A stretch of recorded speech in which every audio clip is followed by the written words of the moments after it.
mari kita lanjutkan belajarnya tentang integral. Kalau penyebutnya merupakan fungsi kuadrat yang determinnya positif yang ada di video bagian pertama ya, dengan judul yang sama, tapi yang bagian pertama ini, soal yang ini tadi, yang macet tadi ini gimana nih, kan min 1, di mana dia memiliki determinan yang positif ya. Yang ini nih, contoh yang soal yang ini itu kan sama dengan yang ini kan tadi mandek karena kita nggak bisa gunakan rumus yang di sini. Oh iya, ini ya maksudnya A yang di sini tuh beda dengan A yang di sini loh ya.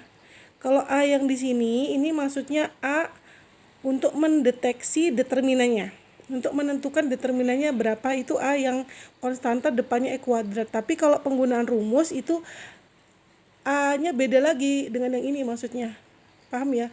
Maksudnya gini, kalau soal yang ini tadi, ini kalau udah berhadapan, terbentuk formatnya sama, formatnya dengan yang ini, itu A-nya maksudnya 5. Jadi AA yang ini, A-nya 5 gitu. Tapi kalau yang ini, itu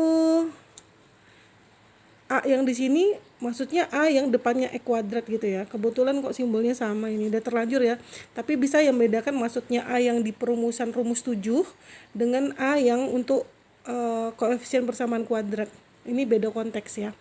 Nah, lanjut ke kasus tadi ya, kembali ke sini tadi. Kalau yang ini tadi kan determinannya positif, ini udah saya hitungkan determinan positif ya, atau saya selipkan di sini lagi deh, dicatat ulang lagi. B kuadrat min 4 AC-nya ya. B kuadrat min 4 AC-nya itu B-nya adalah 8 kuadrat min 4A, A untuk depannya E kuadrat itu 1 kali 15, itu 64 dikurangi 60 itu 4, kan positif. Dimana kita nggak bisa gunakan rumus yang ini ya. Nah, penyelesaiannya gimana? Ini kita uraikan. Caranya gimana? Ini persamaan kuadrat ini bisa langsung kita faktorkan. Ini mudah ya, sangat mudah banget. SMP, pelajaran SMP kelas berapa itu? Kalau sekarang itu kelas 1 kayaknya udah belajar deh kayak gini ya. Pemfaktoran yang kayak gini nih. Kalau kita temukan, ya saya tutup dulu ya. Nih, ini jadi gimana sih? X kali sekian dikali X kali sekian berapa gitu. Kita cari dua angka, kalau dikalikan 15 dijumlahkan 8. Ketemunya adalah 3 dan 5. Karena kalau 3 kali 5 itu 15, kalau dijumlahkan adalah 8. Nah, faktor inilah yang nanti menjadi penyebut, tapi ini kita pecah jadi 2 suku gitu. Ya, ada si A besar dibagi X plus 3 plus B besar dibagi X plus 5. Ini kita pecah.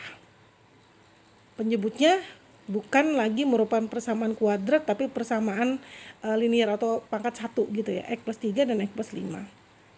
Nah, misi kita ini nanti ada keterangan sampai ke bawah, ini adalah misi untuk mencari siapakah A dan siapakah B. Oke, jadi ini 1 per X kuadrat plus 8X plus 15, 1 paham ya, karena di sini sebenarnya kan ada angka 1 per ini, itu kita samakan dengan A per X plus 3 ditambah B per X plus 5. Nah, siapakah A dan siapakah B? Itu kita utak-atik ini, aljabar fungsi rasionalnya kita utak-atik ya. Jadi ini setelah kita pisahkan jadi 2, kita gabungin lagi nih.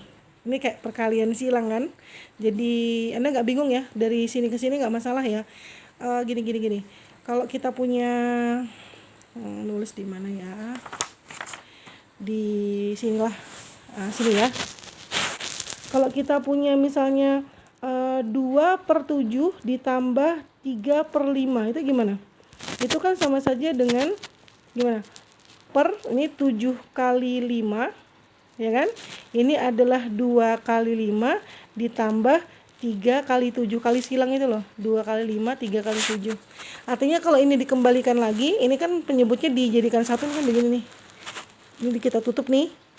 Kita tutup yang di sini, 5-5-nya dicoret, jadi 2 per 7. Terus ini kalau kita tutup, terus 7 atas sama 7 bawahnya dicoret, jadi 3 per 5 yang ini. Ya, sama aja. Ini juga gitu konsepnya. Jadi kalau ini penyebutnya adalah X plus 3 dan X plus 5, kalau kita gabungan 1, ini kita kalikan silang. A dikali X plus 5 dan B dikali X plus 3. Ini kalau kita uraikan lagi cocok. Ya, ini awas, dasar aljabarnya harus kuat-kuat bener ini ya. Jadi ini kalau kita tutup nih ya. Ini kita bisa coret X plus 5 sama X plus 5 yang bawah, jadi A dibagi X plus 3. Ini juga kalau ini kita hapus, ganti tangan ya. Ini nih kita hapus gini, maksudnya kita tutupin ya, berarti X plus 3 yang atas sama X plus yang 3 yang di bawah itu bisa kita coret jadi B per X plus 5. Jadi gitu ya. Nah sekarang kalau penyebutnya yang ini X kuadrat plus 8 X plus 15 itu kan sama dengan X plus 3 dikali X plus 5, ya enggak? Kalau penyebutnya sama pasti kalau ada kata-kata sama dengan berarti atasnya sama dong, ya enggak? Jadi misalnya kalau kita punya kalimat begini nih, ada kasus begini, kalau misalnya 3/7 itu sama dengan X per 7, berarti 3 sama dengan X dong, ya enggak? Nah sama aja, jadi berarti yang satu ini sama dengan yang satu gerombolan ini loh, satu itu kan sama dengan A dikali X plus 5 ditambah B dikali X plus 3, jadi karena ini sama ya. Nah oke, kita akan jemput yang di atas ini, kita akan jadikan dia sebuah persamaan sehingga kita dapat menjadikan ini sebagai patokan untuk mencari siapakah A dan siapakah B. Caranya adalah mengambil dua nilai X terserah.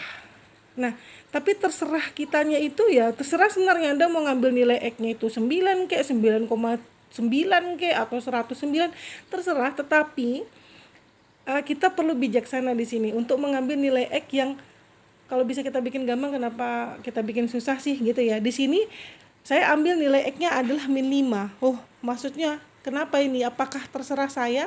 Ya, lihat ini nanti terserahnya ada maksudnya. Kalau kita X itu adalah min 5, lalu persamaannya kan kita jemput tadi yang ini kan. Kalau X-nya adalah min 5, apa yang terjadi? Kita masukkan ke persamaan yang ini, 1 sama dengan, berarti semua X diganti min 5 ya. A dikali min 5 tambah 5. Oke, X-nya 3 ganti. Nah, di sini Anda bisa lihat maksudnya supaya ininya 0 gitu loh. Ya. Dikali ditambah B, X-nya diganti min 5, berarti min 5 ditambah 3 sehingga menjadi gimana? A kali 0 habis. Kenapa, Nak? Enggak apa-apa. Ntar dulu ya. Nah, jadi 1 sama dengan 0 dikurangi 2B. Karena min 2 kenapa? Min 5 tambah 3 itu min 2. Oh, udah ada nih.